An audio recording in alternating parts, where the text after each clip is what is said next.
C'est toujours mieux d'applaudir avant parce qu'on ne sait pas ce qui va se passer après. Au moins, c'est déjà ça de prix. Merci beaucoup pour votre présence extrêmement nombreuse ici ce matin. Alors, on avait d'ailleurs réservé une autre salle, on a dû prendre cette salle parce qu'elle était plus grande et je pense qu'on a bien fait. Vous savez, on est à un moment important puisqu'on est à 35 jours du scrutin. Je vais détailler par après les éléments de la vision de notre projet. Les élus sortants ont déjà pu vous faire part de toute une série de propositions. Mais je pense que ce qui est aussi et surtout important, c'est le souffle que nous voulons amener à Mons. C'est le fait de rompre avec finalement un fatalisme qui s'est emparé de la ville, puisque ça a été dit, depuis 71 ans, c'est la même formation politique qui dirige la ville. Et finalement, on se retrouve confronté à toute une série de situations qu'on nous présente comme normales, alors qu'elles ne le sont pas. Que ce soit en termes de sécurité, que ce soit en termes d'emploi, je vais y revenir, que ce soit également en termes de finances communales. Depuis 71 ans, en fait, nous voyons notre ville qui fonctionne à l'aide de subsides, mais qui n'a pas finalement de projet mobilisateur pour se redéployer, et au contraire, essaye toujours de trouver un argument pour dire que ce n'est pas si grave que cela. Alors nous voulons rompre avec cette fatalité. Pour rompre avec cette fatalité, on a mis sur pied un programme. Ce programme, il ne vient pas de nulle part. Il vient à la fois des constats qu'on a pu faire au niveau du conseil communal, mais ce programme vient aussi et surtout du travail qui a été fait sur le terrain. Sur le terrain, depuis de très nombreuses années, à votre contact, à vos côtés, aussi dans le cadre des réunions citoyennes, puisque maintenant, ça fait près de 2 ans que l'ensemble des élus Mons-en-Mieux consacrent des soirées à aller dans l'ensemble des entités du Grand Mons pour entendre les préoccupations, celles qui peuvent paraître les plus anecdotiques, mais qui sont dans la vie de beaucoup de gens très importantes, celles de la réfection du trottoir, de la question de la mobilité devant votre porte, à celles qui sont les plus stratégiques pour le déploiement de la ville. L'ensemble de ces propositions, je le disais, se retrouve aujourd'hui dans un programme. Ce programme, vous avez eu l'occasion d'en prendre connaissance déjà tout au long de cette semaine. Je vais détailler quelques mesures complémentaires. Vous avez déjà eu accès à toute une série de propositions très concrètes dans chacun des segments. Mais puisque nous sommes un mouvement démocratique, eh bien, ce programme, vous allez devoir le voter. Alors, ce que je vais vous demander de faire maintenant, c'est d'approuver le programme communal de Mons-en-Mieux. Et ensuite, je pourrai alors vous faire part de notre vision globale, de cette volonté, de ce souffle que l'on veut fournir à la ville de Mons. Alors, on va commencer les procédures de vote. Première question qui s'oppose à l'adoption du programme.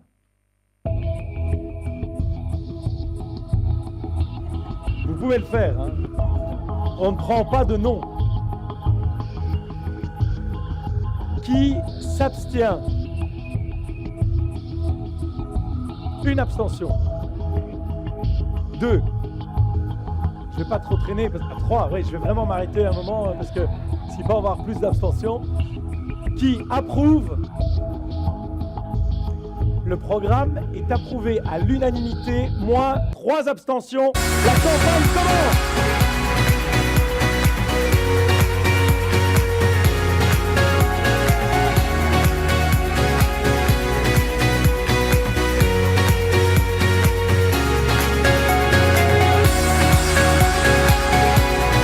Alors, je vous le disais, ce programme et ce projet, il est le fruit de très nombreuses années. D'ailleurs, dans cette salle, je vois beaucoup de nouveaux visages, de gens que je n'avais jamais vus, mais je vois aussi beaucoup de personnes avec qui on a déjà parcouru du chemin ensemble, on a déjà échangé sur les enjeux de cette ville. Et on a eu, ces dernières années, en fait, un comportement assez particulier dans le chef de la majorité qui était double. Le premier élément, c'était de ne pas voir la réalité. Et le deuxième élément consistait à considérer que, Mons-en-Mieux, l'opposition, de façon globale, raconte n'importe quoi, dramatise, noircit la situation. Pire, porte atteinte à Mons. Mais mesdames et messieurs, quand on veut gérer une région, lorsqu'un médecin veut soigner un patient, il doit d'abord faire un diagnostic. Et sur la base de ce diagnostic, eh bien, il apporte un remède. À Mons, le diagnostic est interdit. La ville ne veut pas voir la réalité. Et pourquoi elle ne veut pas voir la réalité? Parce que c'est eux qui ont créé le malade. Parce que c'est eux, depuis 71 ans, qui ont pris toute une série de décisions à des fins électoralistes et qui ont amené à l'augmentation de l'insécurité, à l'augmentation du chômage, à la dégradation des finances publiques. Alors aujourd'hui, moi je voudrais qu'on puisse faire un constat objectif, qu'on ne parle pas des autres, qu'on parle de nous. Le constat objectif en matière de sécurité, il est le suivant. C'est que depuis les 20 dernières années, l'insécurité a considérablement augmenté à Mons. On a fait x5 en matière de drogue. On a augmenté de près de 30% les atteintes physiques aux personnes. On a également, dans le même temps, augmenté le nombre d'incivilités sur nos rues, avec de plus en plus de marginalité qui s'installe, avec des tags, avec des dégradations, avec des comportements que l'on estime normaux, mais pour lesquels on doit quand même se rappeler que ça ne l'est pas. Je suis désolé de devoir le dire, mesdames et messieurs, mais pisser en rue, ce n'est pas normal.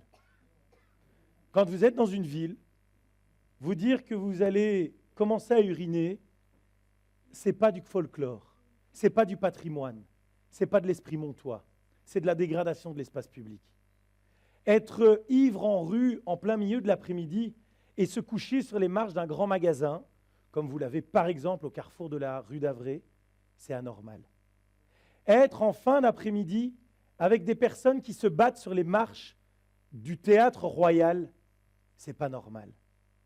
Et oui, vouloir lutter contre ça, ce n'est pas être méprisant. Ce n'est pas porter atteinte aux Montois.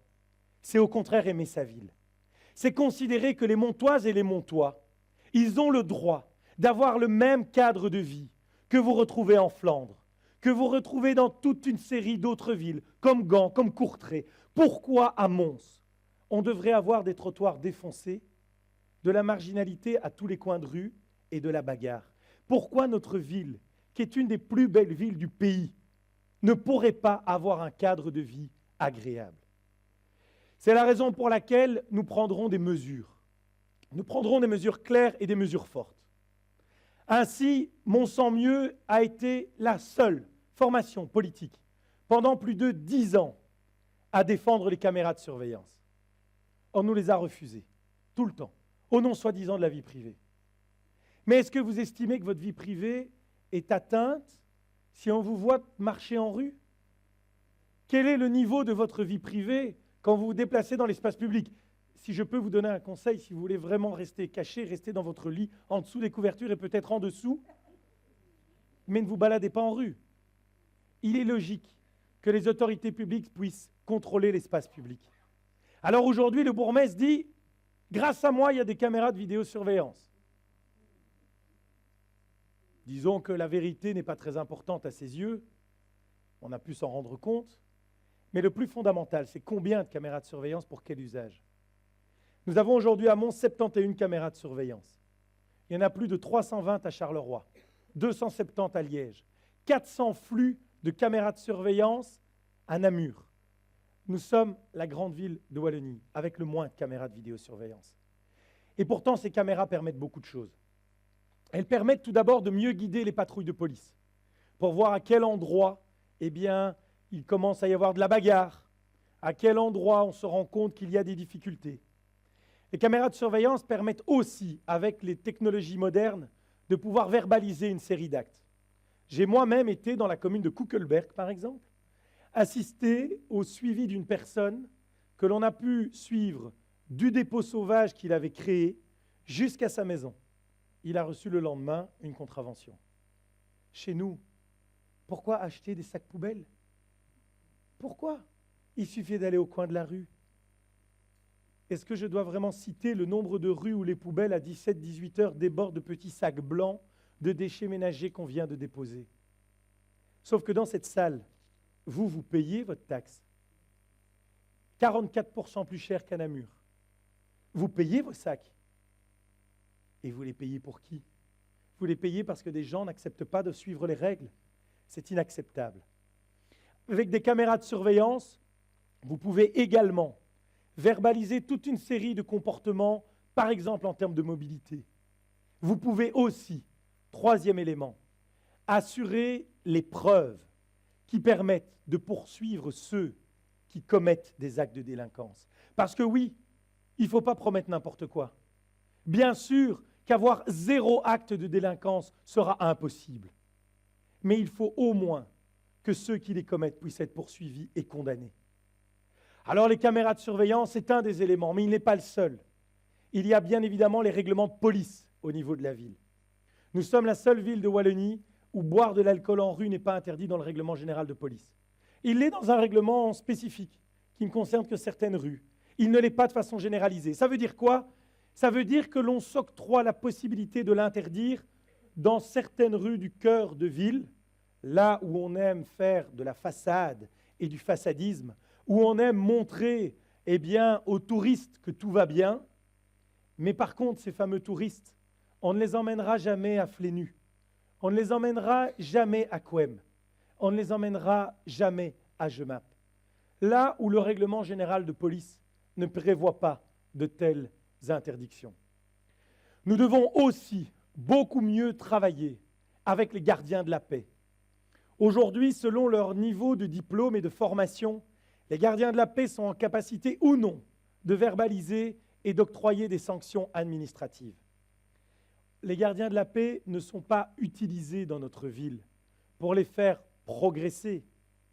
C'est uniquement de la mise à l'emploi pour essayer de réduire les statistiques. Or, nous avons parmi ces gardiens de la paix des femmes et des hommes extraordinaires. Et leur tâche doit aller beaucoup plus loin que de simplement aider des enfants à traverser devant une école le matin et tenir une barrière le reste du temps.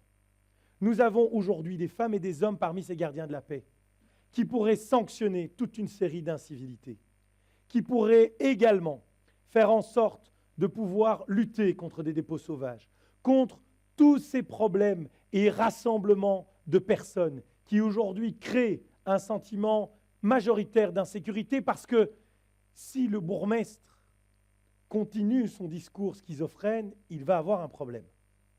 Parce que son discours est de dire d'un côté, nous avons tout fait sur la sécurité, tout va bien. Et puis de l'autre côté, il propose des mesures pour lutter contre l'insécurité. Alors expliquez-moi, soit tout va bien et il ne faut rien faire, soit il y a un problème. Le problème, les Montoises et les Montois l'ont bien vu. 58% des Montoises et des Montois se disent en insécurité dans le centre-ville de Mons. 58%. C'est inacceptable. Le taux aujourd'hui d'actes criminels est plus important à Mons qu'à Molenbeek, mais aussi qu'à La Louvière ou qu'à Tournai. Donc aujourd'hui, lutter contre l'insécurité, ça sera non pas un élément de langage ou de communication, c'est fondamental pour améliorer le cadre de vie. Et pour ce faire, puisque j'ai invoqué toute une série de mesures communales, il y en a une autre. Ce sera via la ville de mobiliser le parquet. Parce qu'aujourd'hui, on a un problème de politique criminelle dans notre ville. On arrête des gens qui sont relâchés avant que le policier ait fini de taper son PV. Et non, la politique criminelle n'est pas la même d'un parquet à l'autre. Il dépend du magistrat qui est en place. Il dépend des demandes de la ville en matière de priorité de politique communale. Et oui, je n'ai pas peur non plus de le dire, c'est qu'aujourd'hui, la position que j'ai l'honneur d'occuper sur le plan national sera également un atout pour Mons, pour pouvoir à la fois mobiliser les moyens, mais mobiliser les structures de l'État pour faire en sorte que la peur change de camp et que la criminalité disparaisse.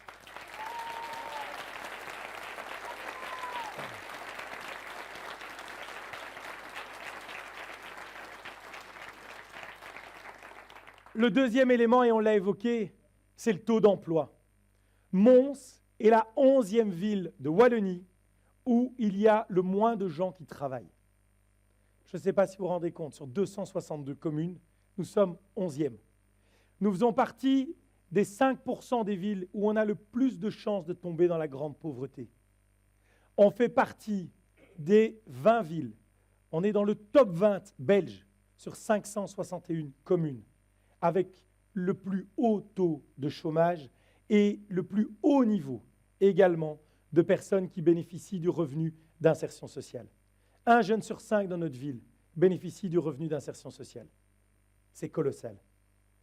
Alors, vous savez, on a organisé beaucoup d'expositions. On donne effectivement 200 000 € par exemple à une chaîne de magasins comme Gestar pour s'installer pendant 2 ans dans le piétonnier. On essaye de faire du façadisme avec des subsides, de faire toute une série de travaux.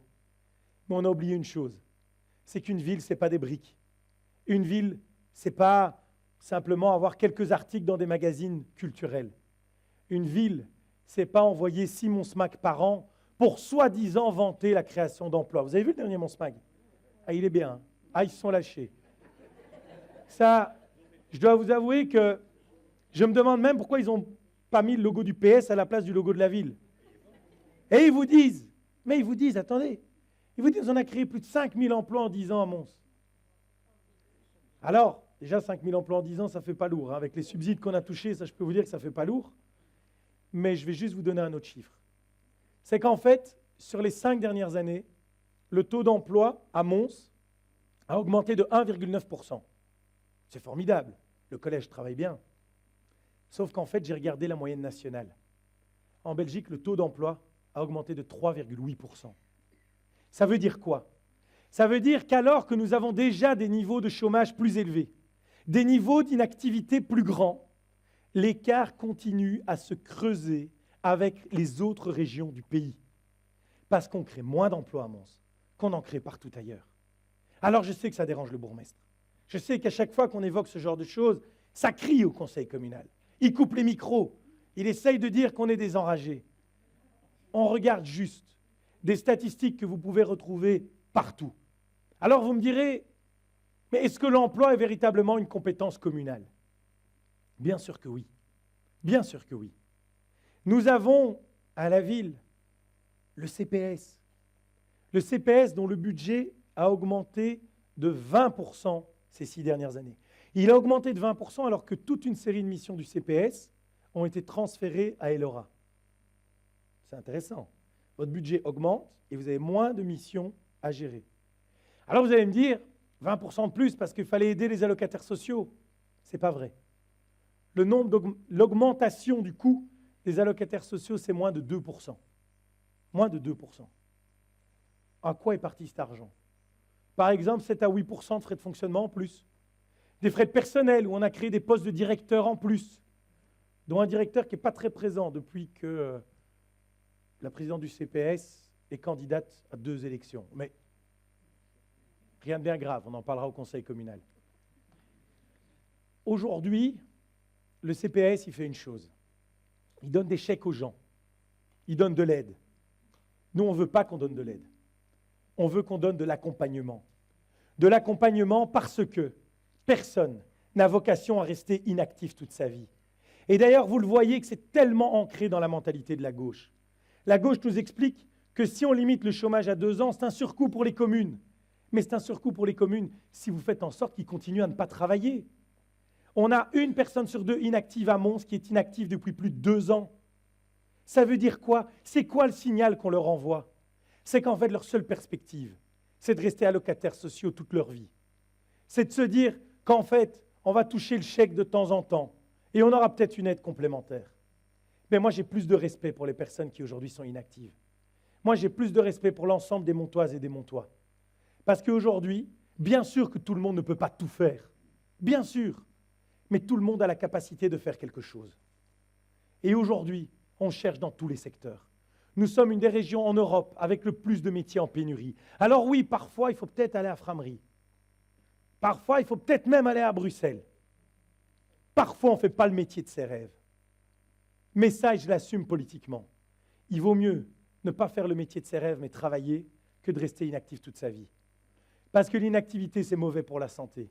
Les personnes inactives ont beaucoup plus de chances de tomber en dépression, ont une espérance de vie qui est plus courte, ont surtout une impossibilité d'offrir des vraies perspectives à leur famille.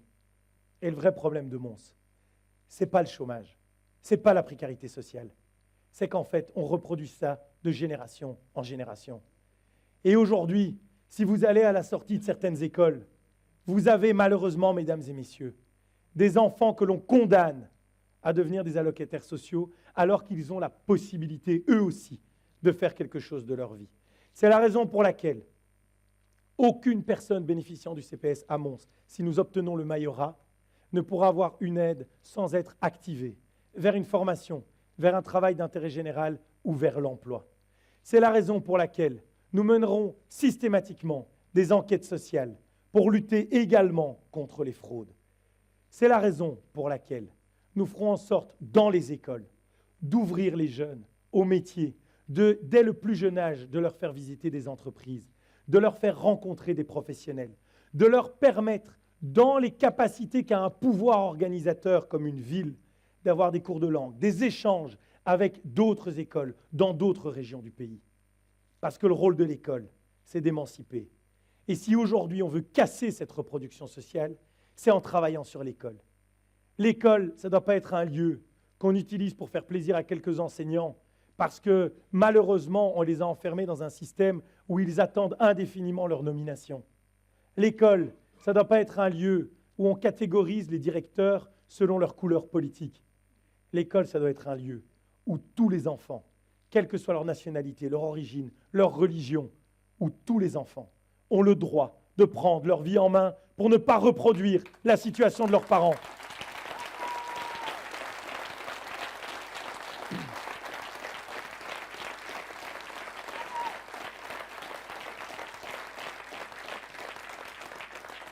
La ville aussi aura l'occasion, via un échevinat de l'emploi qu'on remettra sur pied, pas un échevin de plus, on aura des échevins en moins, mais via les compétences, et je vous le dis déjà, si je suis bourgmestre, je m'occuperai de cette compétence, de faire en sorte que des assistants sociaux, qu'une partie des agents communaux soient dédiés à accompagner les gens individuellement dans leur recherche d'emploi. Parce que oui, aujourd'hui, on a un forum défaillant. On va le réformer au niveau régional. Mais il y a des gens, quelles que soient les réformes, ils ont besoin d'un accompagnement individualisé. Parce que ça fait longtemps qu'ils sont éloignés de l'emploi. Cet accompagnement individualisé, c'est le rôle d'une commune de le faire. L'accompagnement individualisé ne doit pas juste viser à donner des chèques. Il doit viser justement à vous réorienter, à vous rendre confiance, à faire en sorte que vous repreniez votre vie en main. C'est fondamental aussi sur un autre sujet. C'est qu'aujourd'hui, si les finances communales, telles que l'a décrit Hervé, avec beaucoup de concision d'ailleurs, si les finances communales vont tellement mal, c'est parce qu'en fait, il n'y a pas assez de gens qui bossent. Alors, comme il n'y a pas assez de gens qui bossent, qu'est-ce qui se passe?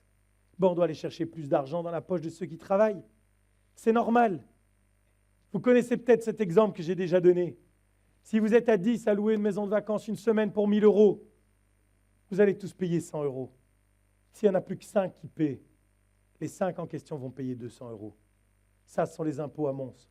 Comme il n'y a qu'une personne sur 2 en âge de travailler qui travaille, eh bien, ceux-là payent le double de ce qu'ils devraient payer, avec un impôt en particulier. Et je vous l'annonce. Et ce point sera ajouté aujourd'hui au programme, parce que nous attendions le congrès pour vous l'annoncer, c'est le précompte immobilier. Le précompte immobilier que vous êtes tous en train de recevoir dans vos boîtes aux lettres. L'impôt certainement le plus confiscatoire qui puisse exister, parce qu'on vous demande de payer de l'impôt sur une maison que vous avez payée vous-même, que vous entretenez vous-même, et pour laquelle vous avez des amendes si par ailleurs elle est mal entretenue. Nous voulons baisser de 20% les additionnels communaux au précompte immobilier. Ça représente 7,4 millions d'euros dans le budget de la ville, sur un budget aujourd'hui de plus de 200 millions. Alors oui, ça demandera de faire des efforts, et j'y reviendrai. Oui, ça demandera de réduire la dépense. Mais c'est simplement une mesure, une vraie mesure de justice fiscale. Parce qu'aujourd'hui, il y a des ouvriers qui travaillent toute leur vie pour s'acheter une maison et qui doivent laisser 1 mois complet de salaire pour dire de payer leur précompte. C'est inacceptable. Alors je vous le dis, aujourd'hui, si vous faites le choix de Mons en mieux, on réduira les impôts. On ne va pas les réduire n'importe comment, je vais vous le dire. Et le premier, ce sera le précompte immobilier.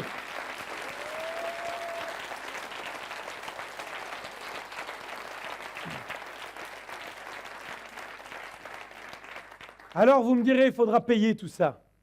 C'est vrai. Et là, je vais vous dire des choses moins populaires, mais je les assume.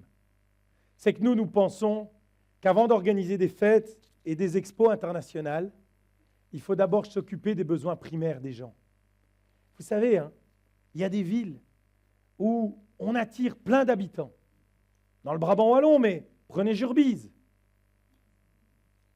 Est-ce qu'il y a des expos internationales à Jurbise? Jacqueline, est-ce qu'on a des musées en tout genre? Mais à Jurbise, ils vous disent quoi, les gens? Ils vous disent, ben, les écoles ouvrent tôt le matin pour accueillir les enfants. Quand on travaille, c'est bien. Les crèches sont en suffisance. On s'occupe des personnes âgées. On a surtout une administration qui est constructive lorsqu'on veut un permis d'urbanisme. On ramasse les poubelles régulièrement. On a des caméras de surveillance. On assure la sécurité. C'est ça la politique communale. Hein. C'est ça la politique communale. Franchement, si Mons peut avoir son nom dans une revue à New York, je suis très heureux. Mais si ma voisine, elle n'a pas ses poubelles qui sont ramassées régulièrement, alors je suis très malheureux. Et à choisir entre les deux, je préfère ma voisine à New York. C'est un choix politique. Et donc oui, on va recentrer les politiques sur les priorités. Il y aura peut-être moins de fêtes, je suis désolé pour les DJ. Il y aura peut-être moins de fast, je suis désolé pour les piques-assiettes. Il y aura peut-être moins de places gratuites pour les camarades. Mais on va réduire le somptuaire pour les mettre sur les besoins primaires des gens. On va objectiver aussi les dépenses, parce que je ne vais pas vous promettre n'importe quoi. On ne va pas refaire certaines rues 3 fois alors que d'autres n'ont jamais été faites, parce que dans cette rue-là, il y a quelqu'un qui habite et dans l'autre, on ne connaît personne. On va objectiver les choses. On va vous le dire. En début de législature, nous allons fixer le plan des travaux pour les 6 prochaines années. Et donc, vous le saurez tout de suite si on ne fera pas votre rue. Et on vous l'assumera et on vous l'expliquera. Mais il vaut mieux ça que de faire le football panique actuel, parce qu'on arrive aux élections, de commencer à faire des travaux un peu partout, de promettre plein de choses à tout le monde. Par contre, oui, mesdames et messieurs, on fera aussi des efforts, et surtout en matière de pouvoir communal. Vous savez, pendant quelques semaines, les chefines des finances étaient absentes, pour des raisons personnelles. Pour des raisons personnelles. Est-ce qu'il y en a un dans la salle qui se réveillait la nuit en transpirant, en se disant « Mais qu'est-ce qu'on va faire? On n'a plus des chefines des finances. » Sérieusement. Pourquoi ne pouvons-nous pas faire des efforts sur le coût politique de la gestion de la ville? La suppression du cabinet des échevins. Quand vous êtes un échevin, vous travaillez avec l'administration. La suppression du cabinet du bourgmestre. Oui, il a certainement besoin d'un collaborateur qui fait la coordination, mais on a normalement déjà un directeur général. Pourquoi engager 2 photographes? Pourquoi engager 2 porte-paroles? En tout cas, je ne sais pas ce que font ces porte-paroles, mais je dois vous dire que comme président du MR, moi j'ai un porte-parole qui couvre tout. Un francophone, un néerlandophone, bien sûr. J'ai un porte-parole francophone. Ici, à Mons, on a 2 porte-paroles francophones juste pour Mons. Je ne sais pas ce qu'ils font sur leur journée, mais je sens que ça ne risque pas le burn-out.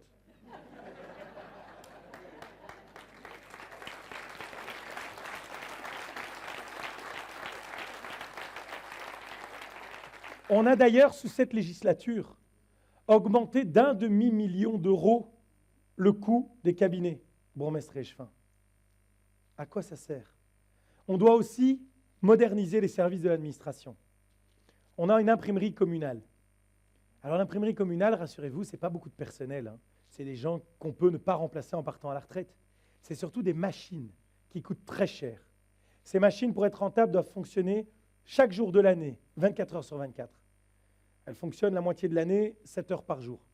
Je vous laisse faire un petit calcul. Il faut pouvoir passer par des PME montoises pour pouvoir les soutenir et ne plus avoir le service en interne. Surtout que vous avez une imprimerie à la ville, mais vous en avez une à la province. Si pas, ce ne serait pas drôle.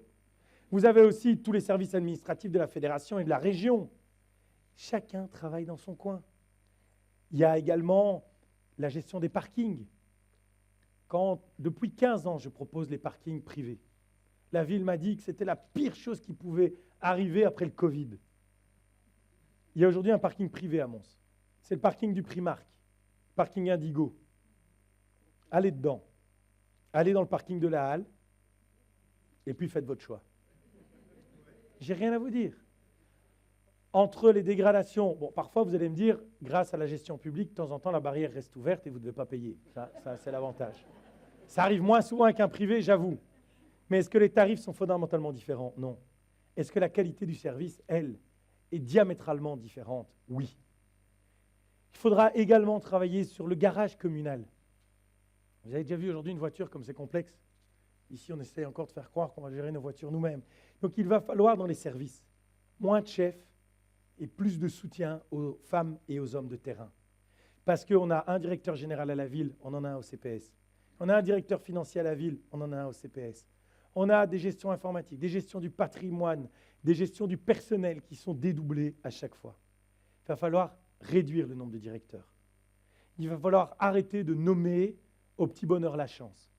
Il va falloir surtout aider les cantonniers, les ouvriers, ceux qui sont sur le terrain. Parce qu'il y a parfois à Mons un peu trop de gens dans les bureaux et pas assez auprès de nos concitoyens. Il faudra également revoir un élément majeur, c'est l'accès à l'administration communale. Alors ça, j'ai une histoire drôle à vous raconter. Depuis des mois, j'explique, parce que ça m'est arrivé comme citoyen, qu'une administration ouverte sur rendez-vous, ça ne marche pas. Ça ne marche pas parce qu'en fait, ça envoie un drôle de signal. Ça veut dire que vous qui travaillez, vous devez prendre congé pour vous adapter à l'agenda de l'administration. C'est un peu particulier. Vous payez de l'impôt, vous êtes obligé d'aller voir l'administration, parce que souvent, votre permis de conduire, votre carte d'identité, etc., ce n'est pas vous qui vous levez le matin en vous disant « j'en veux une nouvelle ». C'est une obligation. Et c'est vous qui devez prendre congé. Alors depuis que je dis ça, la ville nous a expliqué « c'est faux ce que vous dites, M. Boucher ». De toute façon, tout ce que je dis est faux à chaque fois, rassurez-vous. Mais on a quand même quelque chose qui marche beaucoup mieux aujourd'hui, parce qu'au moins les gens sont plus contents, ils prennent rendez-vous, ils n'ont pas à attendre. On voit que les échevins n'ont jamais testé et qu'eux, ils passent devant tout le monde. Parce que figurez-vous que c'est ce qui m'a été proposé. J'ai eu l'immense bonheur de devoir reconnaître mon fils. Et un jour, je tombe sur l'échevin en charge et ses collaborateurs. Et je leur dis, est-ce que vous vous rendez compte qu'avec votre système de rendez-vous, je suis incapable de reconnaître mon fils? Sa maman étant domiciliée, on peut parler de domiciliation, il n'y a pas de problème. Étant domiciliée dans une autre commune. Mais fondamentalement, la réponse qui m'a été faite, ce n'est pas de dire qu'il fallait revoir le système, c'est de me demander si je ne pouvais pas envoyer les informations pour qu'on me facilite la procédure. Je ne demande pas des passe-droits. Je demande une procédure qui est la même pour tout le monde et qui est souple et flexible. Et si un jour, par les circonstances de la vie, vous êtes libre un mardi après-midi, mais vous avez le droit d'aller à l'administration. Et bien sûr, vous devrez peut-être attendre, mais au moins, c'est fait. Et vous avez le droit d'avoir accès à votre service communal. Alors, depuis que j'explique ça, la ville a fait une grande avancée. Vous avez peut-être vu le prospectus. 2 matinées sans rendez-vous. Super. Le mardi et le jeudi. Donc, si vous êtes allocataire social, formidable. Si vous bossez, ils n'ont même pas pensé au mercredi après-midi qui était un peu plus souple. Non. Mardi, jeudi. Ce n'est pas sérieux. Il faut arrêter ce système. Il faut que l'administration soit accessible sans rendez-vous et surtout qu'elle soit également accessible les samedis matins. Samedi matin et ou nocturne. J'étais à Woluwe, figurez-vous, cette semaine. Et le bourgmestre m'a fait visiter son hôtel de ville. On était jeudi soir. Il était 18h. Il y avait plein de gens dans ce hall. Je lui ai dit, mais tiens, c'est bizarre, les services ne sont pas fermés. Non, non. Ils ont une nocturne jusqu'à 20h le jeudi soir. Et donc, qu'est-ce qui se passe? Tous les gens qui bossent, ils vont le jeudi. Et donc, le jeudi, tous les guichets sont ouverts parce qu'ils savent qu'à ce moment-là, ils ont un pic en matière de fréquentation.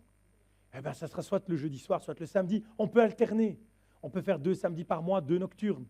Mais il faut que chaque semaine, il y ait un moment où les gens qui travaillent puissent avoir accès à l'administration et que cet accès se fasse sans rendez-vous.